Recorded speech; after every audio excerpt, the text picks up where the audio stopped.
ایک معاشر کی زندگی میں رہتے ہوئے اللہ تبارک و تعالی نے انسانوں کو بالخصوص مسلمانوں کو اخلاق کا درس دیا ہے۔ چونکہ ایک معاشرے میں مختلف ذہنیت کے لوگ ہوتے ہیں، ہر ایک کی سوچ الگ ہوتی ہے، ہر ایک کا انداز گفتگو الگ ہوتا ہے، ہر ایک کی فہم و فراست وہ الگ ہوتی ہے۔ اللہ تبارک و تعالی نے معاشرے کی اصلاح کے لیے اصل اور بنیادی جو چیز ہے اس کا یہاں پہ ذکر کیا ہے، اور وہ ذکر کہ انسان ایک مسلمان اپنی زبان کو بے جا استعمال مت کرے،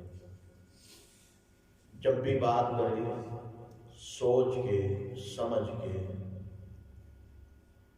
اور پھر گفتگو کا انداز بھی اچھا ہونا چاہیے۔ گفتگو کے اندر سختی یا دوسروں کے بارے نفرت، دوسروں کو نیچا دکھانا اور اپنے آپ کو اچھا اور عمدہ باور کروانا، یہ تمام تر ہماری اخلاقی وہ کمزوریاں ہیں کہ جن کی وجہ سے ہم بذات خود دوسروں کے دلوں میں اپنے بارے نفرت پیدا کر دیتے ہیں۔ اللہ تبارک و تعالی نے زبان کی حفاظت کا یہاں پہ ذکر کیا ہے، اور حقیقت میں زبان ہی انسان کے جسم کا وہ واحد حصہ ہے کہ اگر انسان زبان پہ کنٹرول کر لے تو بہت ساری برائیوں سے، گناہوں سے انسان بچ سکتا ہے۔ اسی لیے امام کائنات جناب محمد رسول اللہ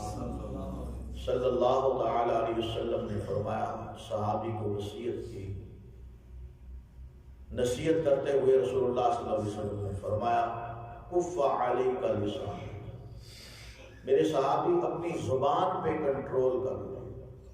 اس زبان کو اپنے کنٹرول میں رکھو۔ کیوں؟ نبی علیہ السلام نے فرمایا اسی زبان کی وجہ سے اللہ نے کئی قوموں کو عروج عطا کیا ہے، اور اسی زبان کی وجہ سے اللہ نے کئی قوموں کو زوال کے اندر دھکیل دیا۔ اب جس کی زبان نہیں، یا جس کی زبان میں مٹھاس نہیں، جس کی زبان میں صداقت نہیں، یہ وہ معاملات ہیں جو ہمارے اصل میں معاشرے کا بگاڑ ہے۔ اگر ہم ان کو نظر انداز کر دیں گے، اپنی اصلاح نہیں کریں گے، تو ہم کسی صورت میں معاشرے میں دوسرے افراد کے دلوں میں اپنی جگہ نہیں بنا سکتے۔ یا جی کہنے سے کیا ہوتا ہے، آپ کہنے سے کیا ہوتا ہے، یعنی دوسرے کو عزت دینے سے کیا ہوتا ہے، ہماری حد تک ہو جاتی ہے۔ ہمیں کوشش کرنی چاہیے اپنے سے چھوٹوں کو بھی عزت دیں، جی کہہ کے بلائیں۔ ہمارا دین تو ہمیں یہ سبق دیتا ہے، بجائے اس کے کہ 10 سال کا بچہ اٹھ کے 80 سال کے بزرگ کو تو کہہ کے پکارے۔ یہ ہمارے معاشرے کا بگاڑ نہیں ہے تو کیا ہے، ہماری تربیت کے اندر فقدان نہیں ہے تو کیا ہے، یہ کمزوری ہے ہماری۔ کوئی بندہ اسے جرت نہ سمجھے کہ جناب ہم تو بڑوں بڑوں کو تو کہہ کے پکارتے ہیں، یا بڑوں بڑوں کی جناب ہم عزت نہیں کرتے، بڑے سخت لہجے میں ہم بات کرتے ہیں۔ بسا اوقات اس طرح ہوتا ہے، انسان کے اندر گھمنڈ آ جاتا ہے، حالانکہ وہ انسان کا گھمنڈ کیا ہے، اللہ کا قرآن کہتا ہے یہ شیطان کا حربہ ہے۔ شیطان ان باتوں کے ذریعے انسانوں کے دلوں کے اندر بغض اور اناد، نفرت پیدا کرتا ہے۔ انما یرید الشیطان ان یوقع بینکم العداوۃ والبغضاء، شیطان تو روز اول سے اس نے ڈیوٹی یہ سنبھالی ہے کہ اللہ میں تیرے بندوں کو گمراہ کروں گا۔ اب وہ کس طریقے سے گمراہ کرے، اس کا ایک حربہ زبان بھی ہے، زبان کے ذریعے دوسروں کے دلوں میں نفرتیں پیدا کرتا ہے۔ اسی لیے اللہ تبارک و تعالی نے فرمایا ما یلفظ من قول الا لدیہ رقیب عتید، کہ جب بھی تم بات کرتے ہو یہ نہ سمجھو کہ تمہاری بات وہ تم نے کہہ دی بس ختم، نہیں۔ اللہ فرماتے ہیں ہمارے ذمہ دار فرشتے جن کی ہم نے ڈیوٹی لگائی ہے تمہارے ایک ایک لفظ کو وہ نوٹ کر رہے ہیں،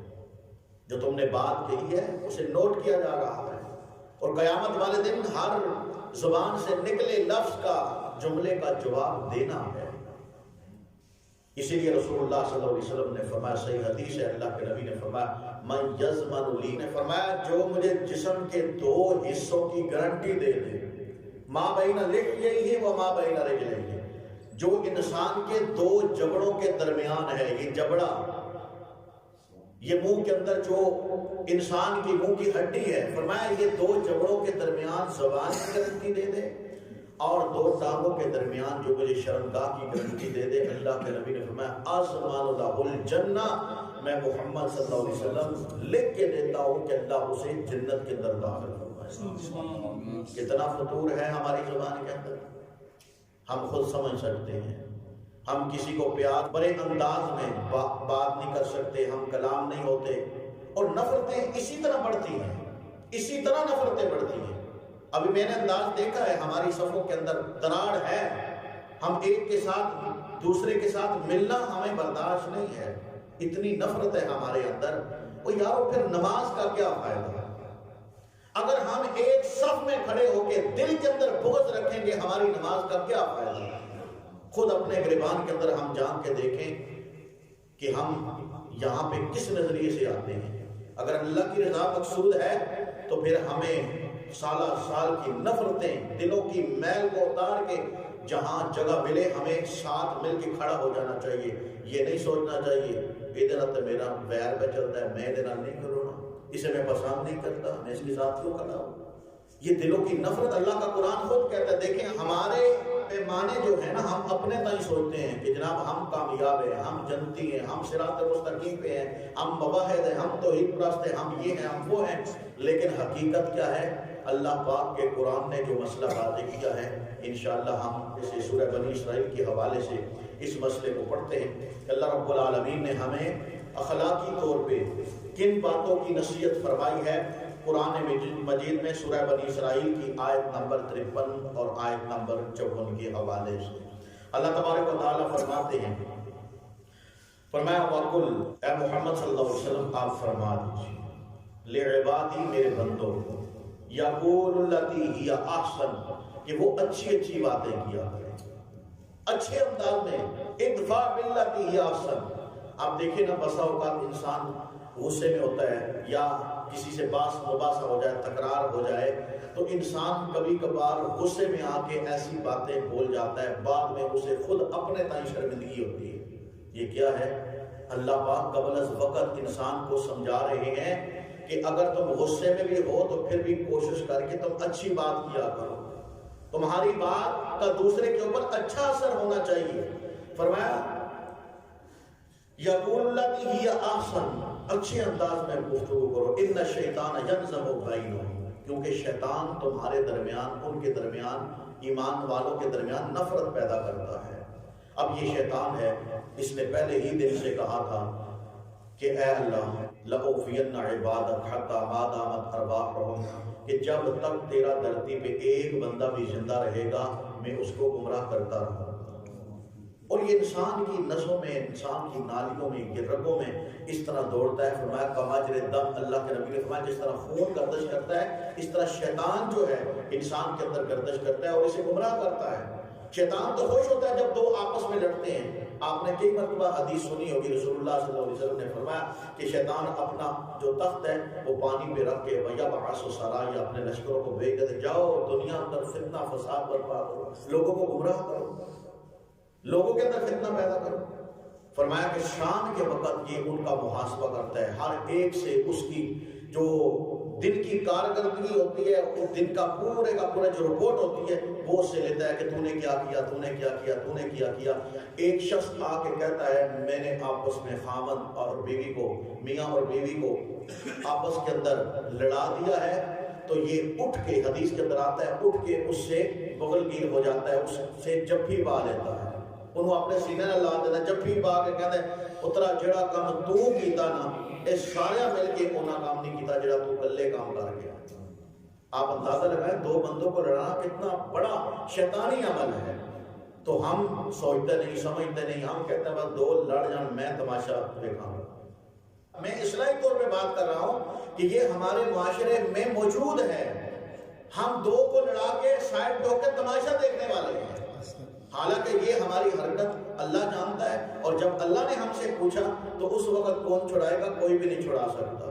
اس لیے شیطان کا یہ عمل، شیطان کا یہ انداز لوگوں کو گمراہ کرنے کا اللہ کے قرآن نے بیان کیا ہے، فرمایا ان الشیطان کان للانسان عدوا مبینا، کہ شیطان انسان کا واضح دشمن ہے۔ رسول اللہ صلی اللہ علیہ وسلم نے فرمایا کہ المسلم اخو المسلم، مسلمان مسلمان کا بھائی ہے، لا یحسدہ ولا یحقرہ، فرمایا مسلمان نہ کسی پہ ظلم کرتا ہے اور نہ کسی مسلمان کو ذلیل کرتا ہے، یعنی دوسرے لفظوں میں یوں سمجھیے مسلمان کی عزت کرتا ہے، اس کی تحقیر نہیں کرتا، اس کی تذلیل نہیں کرتا، اسے عزت دیتا ہے، اور جو اس کی بے عزتی کرے، اسے ذلیل کرے، فرمایا اس نے شیطان کو راضی کیا۔ شیطان انسان کا روز اول سے واضح دشمن ہے، فرمایا ربکم اعلم بکم۔ اب یہ اصلاح کب ممکن ہوگی؟ اب اللہ پاک نے وہ فارمولہ، وہ کلیہ بتا دیا ہے کہ جس کی وجہ سے ہم اپنی اس غلطی کی اصلاح کر سکتے ہیں، کہ ہم اپنی زبان کو بجا کیوں استعمال کرتے ہیں، دوسرے کے بارے میں ہماری نیگیٹو سوچ کیوں ہوتی ہے۔ اللہ تبارک و تعالیٰ فرماتے ہیں کہ تم دوسروں کے بارے جو فتوے لگاتے ہو نا، فلاں مشرک ہے، فلاں بدعتی ہے، فلاں جہنمی ہے، فلاں یہ ہے، فلاں وہ ہے، فرمایا کہ ربکم اعلم بکم، اللہ تمہیں بخوب جانتا ہے، اس کے علم میں ہے کہ تم کتنا پانی میں ہو، کتنا باہر ہو، کھوٹا کھرا اسی کے علم میں ہے۔ ان یشاء یرحمکم، اگر وہ چاہے تو تم پہ رحم کرے، او ان یشاء یعذبکم، اگر وہ چاہے تو تمہیں عذاب کے اندر مبتلا کر دے، اسے کوئی بھی پوچھنے والا نہیں۔ وگرنہ اللہ پاک نے فرمایا کہ تم دوسرے کی ظاہری کوئی غلطی دیکھ کے اس کے اوپر کفر کا فتویٰ لگا دو، شرک کا فتویٰ لگا دو، جہنمی کا فتویٰ لگا دو۔ ہمارے اندر یہ فتوے موجود ہیں،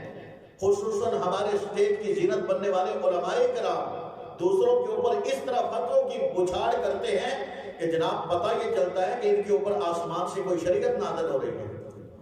عوام سادہ لوگ عوام ہے، اسے کیا پتا بیچاروں کو، پورا دن کام کاج کر کے، پورا ہفتہ کام کر کے، جمعے والے دن اگر ایک آدھا گھنٹہ مولوی صاحب کے بیان کے اندر 10-20 فتوے سن لیں گے تو یہ بیچارے کیا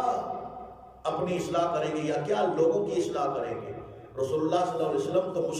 مسلمان آج مسلمان کا ویری ہے نا، دشمن ہے، دوسرے کو دیکھنا برداشت نہیں ہے۔ میں پہلے کہہ چکا ہوں دوسروں کی بات چھوڑیں، ہم اپنوں کو دیکھنا برداشت نہیں کرتے۔ ہمارے دل میں اگر نفرت آ جائے ہم کہتے ہیں نہیں بھائی، نہ صاف بندی کے اندر ساتھ کھڑے ہونا ہے، نہ غمی خوشی کے اندر ساتھ شریک ہونا ہے، ہمارا اپنا راستہ تمہارا اپنا راستہ، سگا بھائی سے ناراض ہے، یہ نفرتیں ہمیں لے ڈوبیں گی۔ قرآن ہماری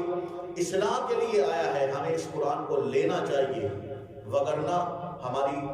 ہمارا جو مقدر ہے وہ تباہی ہے، ہلاکت ہے۔ رسول اللہ صلی اللہ علیہ وسلم نے جو تعلیمات دی ہیں صحابہ کرام کو، آپ دیکھیں،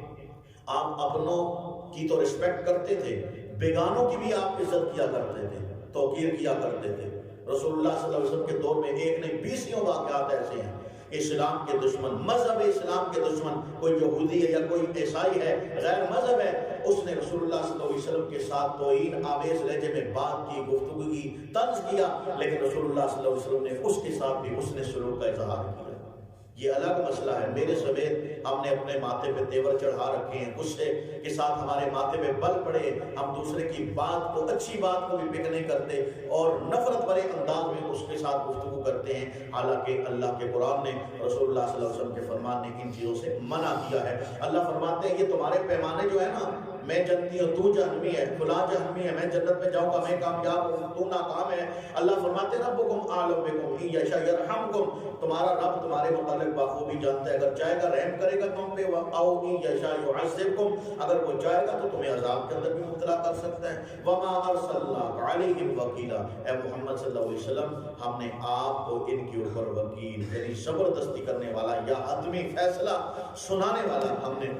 آپ کو بنا کے نہیں بھیجا۔ اس لیے یہ ہمارے لیے انتہائی اہم ترین درس ہے، ہمارے اپنے معاشرے کی اصلاح کے لیے ہم خود اپنی بھی اصلاح کریں اور جہاں تک ممکن ہو سکے اس اصلاحی پیغام کو پہنچائیں، تاکہ ہمارے اندر دلوں میں محبت پیدا ہو، نفرتیں دور ہوں، سالہ سال کی جو دشمنیاں ہیں وہ ختم ہو جائیں اور دلوں میں دوسرے کی محبت اور دوسرے کا پیار پیدا ہو۔ اللہ عمل کی